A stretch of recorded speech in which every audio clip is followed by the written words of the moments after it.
It's a little windy, but good evening. I'm going to continue with page 138. Positional pressure tactics.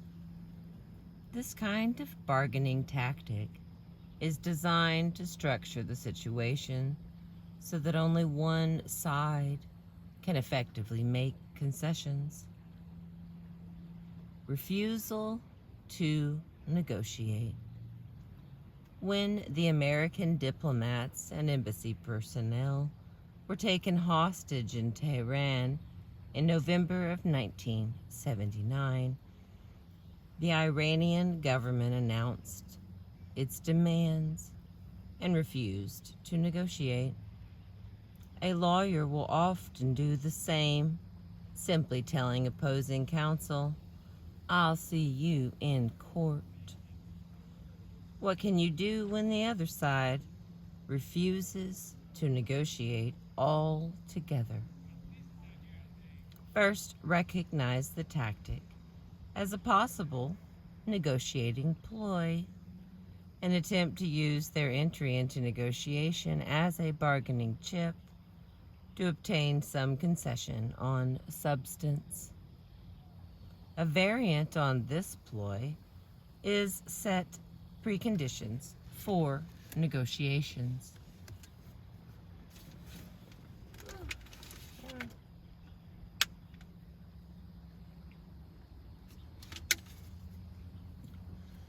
Okay, second, talk about their refusal to negotiate. Communicate either directly or through third parties. Don't attack them for refusing to negotiate, but rather find out their interests in not negotiating.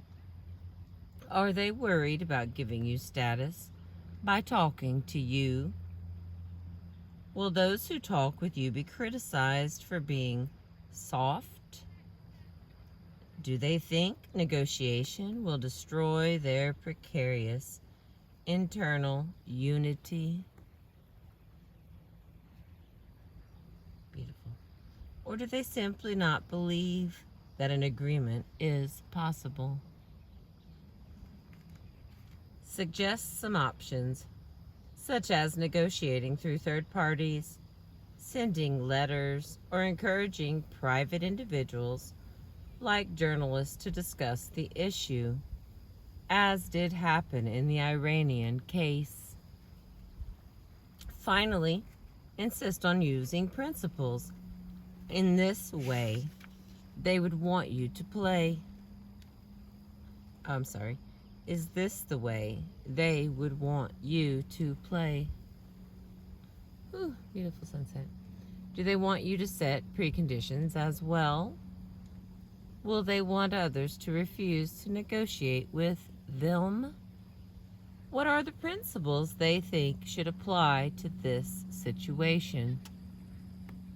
And the next one for positional pressure tactics, because that was refusal to negotiate. The next one is extreme demands. Negotiators will frequently start with extreme proposals, like offering $75,000 for your house, which is apparently worth $200,000. The goal is to lower your expectations. They also figure that an extreme initial position will give them a better end result, on the theory that the parties will ultimately end up splitting the difference between their positions. Now, there are drawbacks to this approach, even for tricky bargainers. Making an extreme demand that both you and they know will be abandoned undermines their credibility. Such an opening may also kill the deal. If they offer too little, you may think they are not worth bothering with. Bringing the tactic to their attention works well here. Ask for principled justification of their position until it looks ridiculous, even to them. All right. right, the next positional pressure tactic is escalating demands. A negotiator may raise one of his demands for every concession he makes on another. He may also reopen issues you thought had been settled.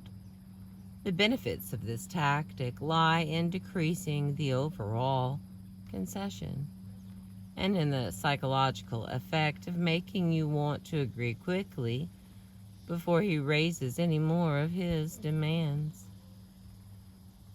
The Prime Minister of Malta used this tactic in negotiating with Great Britain in 1971 over the price of naval and air base rights. Each time the British thought they had an agreement, he would say, "Yes, agreed, but there is still one small problem." And the small problem would turn out to be 10 million cash advance or guaranteed jobs for dockyard and base workers for the life of the contract. When you recognize this, call it to their attention and then perhaps take a break while you consider whether and on what basis you want to continue negotiations. This avoids an impulsive reaction while indicating the seriousness of their conduct. And again, insist on principle. When you come back, anyone interested in settlement will be more serious. All right, the next positional pressure tactic is lock-in tactics. Okay, I'm going to try to pull this up just a little bit. There we go. Lock-in tactics. This tactic is illustrated by Thomas Schelling's well-known example of two dynamite trucks barreling toward each other on a single-lane road. The question becomes which truck goes off the road to avoid an accident. As the trucks near each other, one driver in full view of the other pulls off his steering wheel and throws it out the window. Seeing this, the other driver has a choice between an explosive crash or driving his truck off the road into a ditch. This is an example of an extreme commitment tactic designed to make it impossible to yield. Paradoxically, you strengthen your bargaining position by weakening your control over the situation. In labor management and international negotiations, this tactic is common. A union president makes a rousing speech to his constituency, pledging that he will never accept less than a 15% salary increase. Now, since he stands to lose face and credibility if he does agree to anything less, he can more convincingly persuade management the union must have 15%. But lock-in tactics are gambles. You may call the other side's bluff and force them to make a concession, which they will then have to explain to their constituency. Like threats, lock-in tactics depend on communication.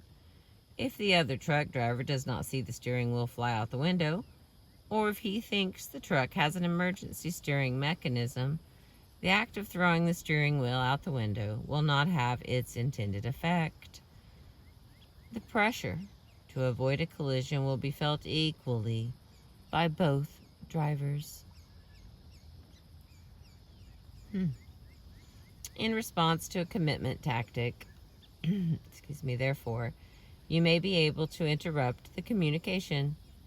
You can so interpret the commitment as to weaken it. "Oh, I see, you told the papers your goal was to settle for 200,000. Well, we all have our aspirations, I guess. Do you want to know what mine are?" Alternatively, You can crack a joke and not take the lock-in seriously. You can also resist lock-ins on principle, as in, "Fine, Bob, I understand you made that statement publicly, but my practice is never to yield to pressure, only to reason. Now let's talk about the merits of the problem.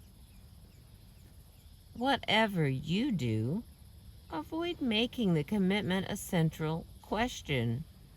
De-emphasize it so that the other side can more gracefully back down." All right, and the next positional pressure tactic is hard-hearted partner. Perhaps the most common negotiating tactic used to justify not yielding to your requests is for the other negotiator to say that he personally would have no objection, but his hard-hearted partner will not let him. It's a perfectly reasonable request, I agree, but my wife absolutely refuses to go along with me on it. All right, recognize the tactic. Rather than discussing it with the other negotiator, you may want to get his agreement to the principle involved, perhaps in writing, and then, if possible, speak directly with the hard-hearted partner. The next part is a calculated delay. This is under the hard-hearted partner. Frequently, one side will try to postpone coming to a decision until a time they think favorable. Labor negotiators will often delay until the last few hours before a strike deadline, relying on the psychological pressure of the deadline to make management more malleable. Unfortunately, they often miscalculate and the strike deadline passes. Once the strike begins, management in turn may decide to wait for a more favorable time, such as when the union strike fund has run out. Waiting for the right time is a high-cost game. In addition to making delaying tactics explicit and negotiating about them, consider creating a fading opportunity for the other side. If you represent one company negotiating a merger with another, start talks with a third company, exploring the possibility of merging with them instead. Look for objective conditions that can be used to establish deadlines, such as the date on which taxes are due, the annual trustees meeting, the end of the contract, or the end of the legislative session. All right, the next one. Take it or leave it. There is nothing inherently wrong with confronting the other side with a firm choice. In fact, most American business is conducted this way. If you go into a supermarket and see a can of beans marked 75 cents, and you don't try to negotiate with the supermarket manager, okay, just period, you don't try to negotiate with. This is an efficient method of conducting business, but it is not negotiation. It is not interactive decision making, nor is there anything wrong after long negotiations to conclude them when you mean to do so by saying, take it or leave it. Except that you should probably phrase it more politely. As an alternative to explicitly recognizing the take it or leave it tactic and negotiating about it, consider ignoring it at first.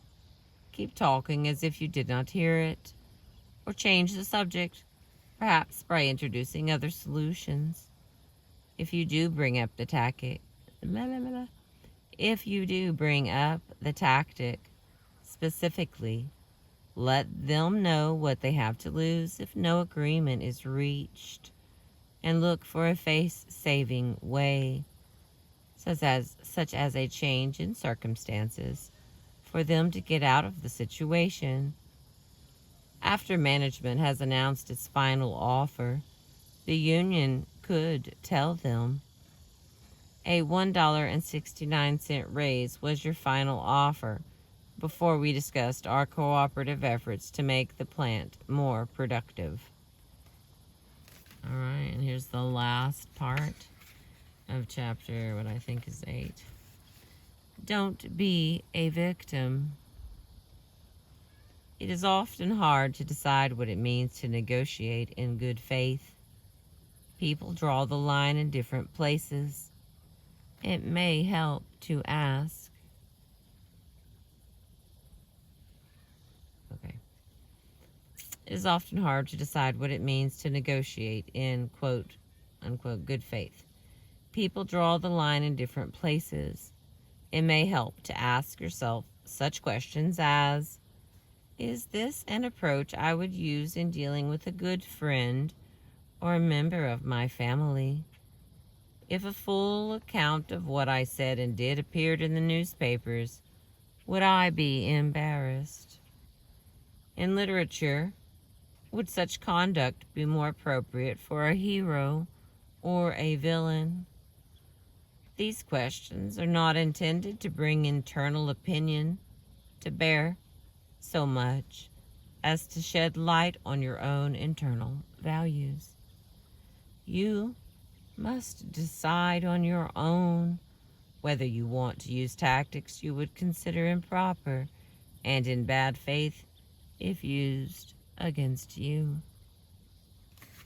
It may be useful at the beginning of the negotiation to say, look, I know this may be unusual, but I want to know the rules of the game we're going to play. Are we both trying to reach a wise agreement as quickly and with as little effort as possible? Or are we going to play hard bargaining where the more stubborn fellow wins? Whatever you do, be prepared to fight dirty bargaining tactics. You can be just as firm as they can, even firmer. It is easier to defend principle than an illegitimate tactic. Don't be a victim. All right. The last part is going to be in conclusion, and then it seems like those 10 questions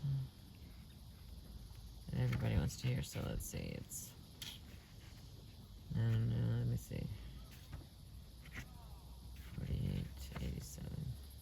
It's that many pages on my math friends. So, I will continue and finish this one off. That was chapter 8. I've been reading to you from the book. Getting to, yes. Come on, baby. Looks like it was to show you the sunset more than it was to show you. Getting to Yes, Negotiating Agreement Without Giving In by Roger Fisher and William Ury of the Harvard Negotiation Project. Looks like Bruce Patton's in this too. Thank you for letting me read to you. You know I appreciate you.